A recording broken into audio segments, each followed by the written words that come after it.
ಗೊತ್ತಿಲ್ಲ.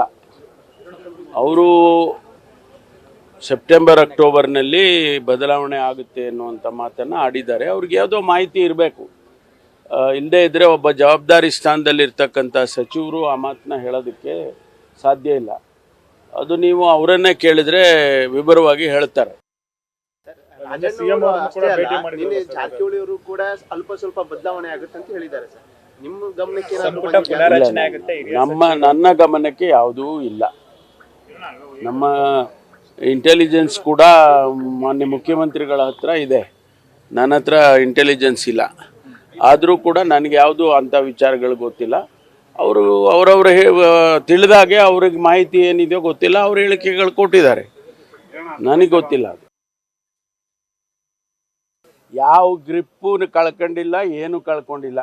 ಆಡಳಿತ ನಡೀತಾ ಇಲ್ವಾ?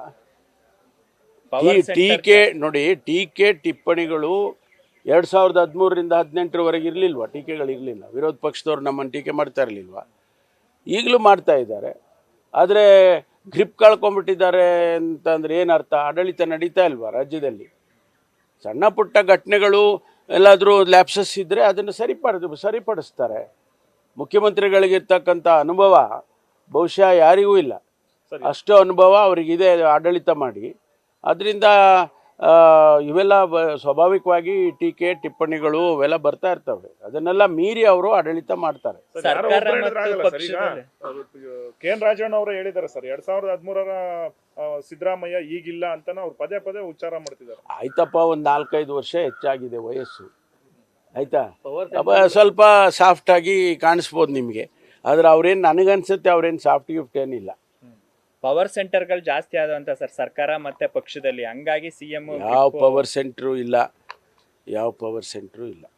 ಒಂದೇ ಪವರ್ ಸೆಂಟ್ರ್ ಇದೆ. ಅವರು ಈಗ ಅಧ್ಯಕ್ಷರಿದ್ದಾರೆ, ಪಕ್ಷ ನಡೆಸೋರು ಅವ್ರದ್ದು ಒಂದು ಪವರ್ ಸೆಂಟ್ರು. ಅಂದರೆ ಪಕ್ಷ ನಡೆಸೋರು ಅವ್ರಿಗೆ ಇದ್ದೇ ಇರುತ್ತೆ, ಅವರಿಗೆ ಪವರ್ ಸೆಂಟ್ರು. ಆಡಳಿತ ನಡೆಸೋರಿಗೆ ಅದೇ ಒಂದು ಪವರ್ ಸೆಂಟ್ರು. ಅದೆರಡೂ ಒಂದು ತಾಳ